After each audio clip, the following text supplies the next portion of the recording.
Pick flix हाजिर level up की episode 12 के साथ। एपिसोड की शुरुआत में जिन्हों के हाथ में एक और चाबी होती है जैसी कि उसने पहली बार इस्तेमाल की थी एक इंस्टेंट डंजन क्रिएट करने के लिए। जिन्हों कहता है मैंने सुबह एक्सरसाइज ज्यादा कर दी थी जिसके रिवार्ड के तौर पर मुझे ये की मिली है। इस आइटम की क्लास एस रैंक है। जिन्हों कहता है मुझे तो लगा था कि मुझे कोई अच्छा सा इनाम मिलेगा लेकिन मुझे ज्यादा एक्सरसाइज करने के बदले में ये एक की मिली है जो कि इंस्टेंट डंजन की है। जिन्हों कहता है मुझे लगता है कि एक्स्ट्रा एक्सरसाइज करने की वजह से मुझे इनाम मिलता है। रिवार्ड के तौर पर मेरे पास दो ऑप्शन थे, एक कर्स मैजिक बॉक्स का और एक ब्लेस मैजिक बॉक्स का, और मैंने ब्लेसिंग वाले मैजिक बॉक्स को चुना जिसमें से ये इंस्टेंट डंजन की निकली। अब जबकि मेरे पास ये की है तो मुझे अंदर जाना ही होगा। जिन्हों उस की को इस्तेमाल करता है तो सामने एक बड़ा सा दरवाजा ओपन हो जाता है। जिन्हों उस डंजन के दरवाजे को पार करता हुआ अंदर चला जाता है। जिन्हों कहता है अगर ये की एस रैंक की है तो हो सकता है कि ये डंजन भी एस रैंक की हो और इसके अंदर सारे मॉन्स्टर्स भी एस रैंक के हों, और अगर ये वाकई में एक एस रैंक की डंजन है तो इसका मतलब मेरे यहाँ बचने की चांसेस बिल्कुल 0 है। लेकिन अभी तक ये बात कंफर्म नहीं है। अगर वो की एस रैंक की है तो ये डंजन भी एस रैंक की होगी। अगर ये डंजन वाकई में एस रैंक की निकलती है तो मेरे पास एक हार्ट स्टोन है जो कि मैंने लास्ट टाइम डंजन में इस्तेमाल नहीं किया था। अगर ऐसा कुछ होता है तो मैं अपने हार्ट स्टोन को इस्तेमाल करते हुए यहाँ से निकल जाऊंगा। लेकिन फिलहाल मुझे छोटे मॉन्स्टर्स का सामना करना होगा ताकि मुझे पता चल सके कि मेरा रैंक कितना ज्यादा हाई हो चुका है और मैं कितना ज्यादा स्ट्रॉन्ग हूँ, क्योंकि बहुत ही जल्दी मुझे जिन्हों के साथ सी रैंक की डंजन्स में जाना होगा जिसके लिए मुझे अपनी स्ट्रेंथ का अंदाजा होना जरूरी है। जिन्हों जैसे ही थोड़ा सा आगे बढ़ता है तो सामने से एक 3 मुंह वाला बड़ा सा बीस्ट निकलता है जो कि हेल गेट कीपर होता है जिसका नाम साइबरस होता है। जिन्हों उसकी तरफ देखता है और कहता है मैं पहले से ज्यादा स्ट्रॉन्ग हो चुका हूँ, मुझे ऐसी जगह पर अपनी जान नहीं देनी, मैं इसको मारकर यहीं पर लेवल अप होऊंगा। जिन्हों कहता है लेवल अप होने के लिए ये सबसे बेहतरीन रास्ता है कि मुझे इंस्टेंट डंजन्स के अंदर जाते रहना चाहिए। और साथ ही जिन्हों कहता है कि बी रैंक के बाद डंजन की डिफिकल्टी लेवल बहुत ज्यादा बढ़ जाता है, इसलिए पास्ट में बहुत ही कम एस रैंक की डंजन्स ओपन हुई है। जेजू आइलैंड पर एक दफा एस रैंक की डंजन ओपन हुई थी और हंटर्स उस डंजन को क्लियर नहीं कर पाए थे जिसकी वजह से उसका गेट पूरा खुल गया और मॉन्स्टर्स ने पूरे जेजू आइलैंड को वेस्टलैंड बना दिया। अब वहाँ पर कोई भी इंसान नहीं रह रहा, वहाँ पर हर तरफ मॉन्स्टर्स ही मॉन्स्टर्स हैं। सारे एस रैंक के हंटर्स मिलकर अगर टीम बनाकर भी वहाँ पर जाए तो मुझे नहीं लगता कि वो उस डंजन के मॉन्स्टर्स को क्लियर कर पाएंगे।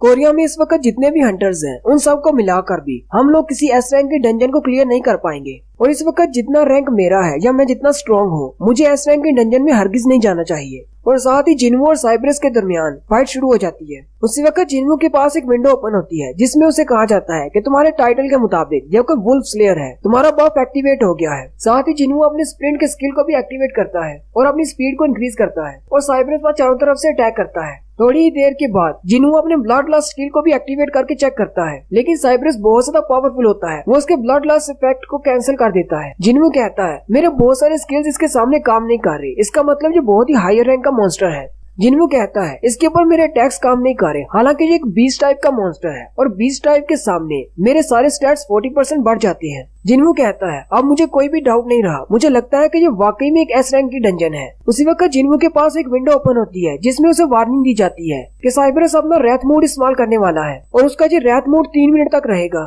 साइबरस अपनी पावर को रिलीज करते हुए जिन्हों की तरफ आगे बढ़ता है। जिन्हों जंप करते हुए उसके सर के ऊपर अपना हंजर मारता है, लेकिन साइबरस के सर पर उसका कुछ भी असर नहीं होता। जिन्हों जल्दी से उसके सर से नीचे की तरफ जंप करता है, लेकिन साइबरस आगे बढ़कर उसके कंधे पर काट लेता है और जिन्हों दूर जाकर दीवार के साथ गिरता है और उसकी एचपी लेवल कम होना शुरू हो जाता है। आहिस्ता आहिस्ता उसका एचपी लेवल 411 पर आ जाता है।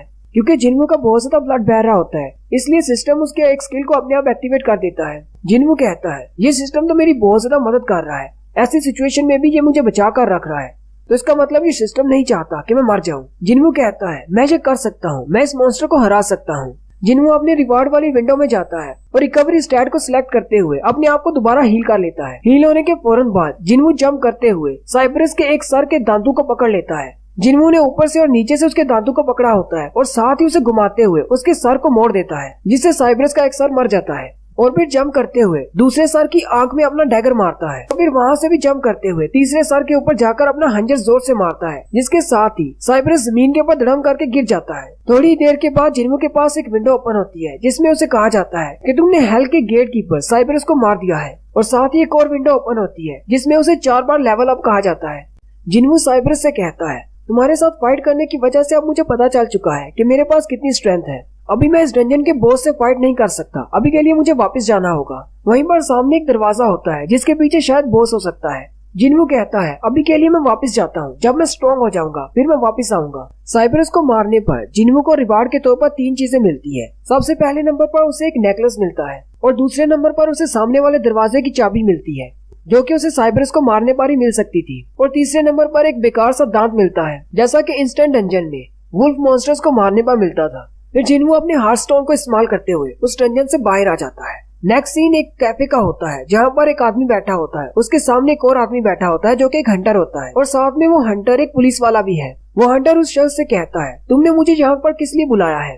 वो शख्स हंटर से कहता है मैंने सुना है कि डंजन के अंदर जो कुछ भी होता है वो सब कुछ डंजन के अंदर ही रहता है, बाहर वालों को कुछ भी पता नहीं चलता कि डंजन के अंदर क्या हुआ। हंटर उसे कहता है तुम डंजन के अंदर ऐसा क्या करवाना चाहती हो। उसी वक्त वो शख्स पैसों से भरा हुआ एक बैग टेबल के ऊपर रखता है और हंटर से कहता है इस बैग के अंदर 20 बिलियन बोन है। मुझे लगता है कि तुम मेरी बात को समझ सकते हो, मैं इतने सारे पैसों से तुम्हारे से क्या करवाना चाहता हूँ। साथ ही वो अपना सर झुका लेता है और हंटर से कहता है प्लीज हंटर, मैं तुमसे भीख मांगता हूँ, मेरे लिए उन सालों को मार डालो।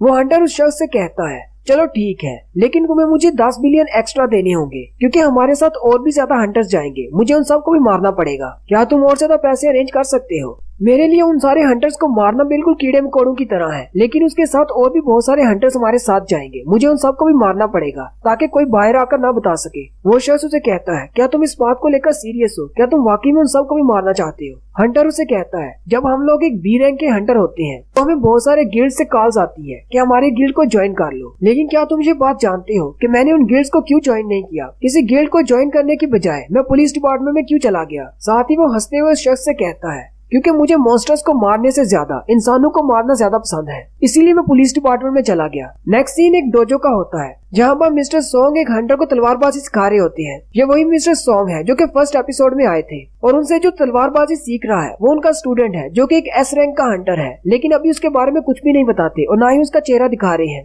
ट्रेनिंग खत्म करने के बाद एस रैंक का हंटर उसे कहता है मास्टर आप तो अभी भी बहुत ज्यादा स्किल्ड है। मिस्टर सॉन्ग उसे कहते हैं तुम कैसी बात कर रहे हो, मेरी बॉडी बूढ़ी हो चुकी है, अगर मैं मुसलसल ट्रेनिंग न करता रहूं मैं तो बिल्कुल बेकार हो जाऊंगा। और वैसे भी ये तो तुम्हारी मेहरबानी है कि तुम अपनी फुल स्ट्रेंथ इस्तेमाल नहीं करते, वरना एक एस रैंक के सामने मेरी क्या मजाल के मैं तुम्हें हिट भी कर सकूं। आप सभी को 4th एपिसोड से याद ही होगा कि मिस्टर सॉन्ग का एक बाजू कट जाता है और मिस्टर सॉन्ग काफी अरसे से डंजन के अंदर नहीं गए। मिस्टर सॉन्ग अभी अपने हंटर स्टूडेंट से बात ही कर रहे होते हैं कि उसी वक्त उन्हें गिल्ड से कॉल आती है, उन्हें एक सी रैंक की डंजन में रेड के लिए बुलाया जाता है। मिस्टर सॉन्ग अपने स्टूडेंट से कहते हैं मुझे जाना होगा। उनका स्टूडेंट उनसे कहता है मास्टर क्या आप वाकई में रिटायर नहीं होना चाहते। मिस्टर सॉन्ग उसे कहते हैं तुम्हें किसने कहा कि मैं रिटायर होने वाला हूँ, मेरे पास पता नहीं कितनी जिंदगी बची है, मैं चाहता हूँ कि मेरे पास जितनी भी जिंदगी बची है मैं उसे इस दुनिया के काम ला सकूं। हैरान करने वाली बात तो ये है कि एक एस रैंक का हंटर एक सी रैंक के हंटर से तलवारबाजी सीखने के लिए आया है।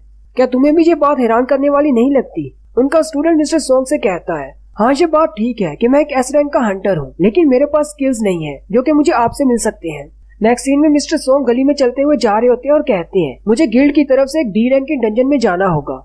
मिस्टर सॉन्ग कहते हैं डंजन के अंदर मॉन्स्टर्स के ऊपर मेरी तलवार काम नहीं करती क्योंकि अपनी अवेकनिंग के बाद मैं एक मैजिशियन हंटर बना था, लेकिन पता नहीं ऐसा क्यों हुआ क्योंकि मैं तो एक तलवारबाज था। इतने साल लगाकर मैंने अपनी तलवारबाजी सीखी, लेकिन हीरो बनने के बाद मुझे मैजिक मिल गया। हो सकता है इसके पीछे कोई रीजन हो, लेकिन मुझे अभी तक इसकी रीजन समझ में नहीं आई। मिस्टर सॉन्ग अपनी ही सोचों में गुम चलते हुए जा रहे होते हैं कि उसी वक्त एक हुड पहने हुए लड़का उनके पास से गुजरता है। मिस्टर सॉन्ग कहते हैं जरा बात सुनो, मुझे लगता है शायद मैंने तुम्हें पहले कहीं पर देखा है। वो उस लड़के को देखकर हैरान हो जाते हैं क्योंकि वो हमारा जिन्वू होता है। मिस्टर सॉन्ग से कहते हैं तुम तो बिल्कुल भी पहचाने नहीं चाहते, पहले तो तुम छोटे हुआ करते थे, तुम इतने ज्यादा लंबे कैसे हो गए, सिर्फ चंद ही महीनों में तुम इतने बड़े कैसे हो गए। और साथ ही मिस्टर सॉन्ग को जिन्वू की टांग के बारे में याद आता है कि डंजन के अंदर उसकी टांग कट गई थी। मिस्टर सॉन्ग से कहते हैं मुझे ऐसी बात नहीं करनी चाहिए थी, लेकिन जैसे ही वो उसके पैर की तरफ देखते हैं तो उसकी टांग पूरी सलामत होती है।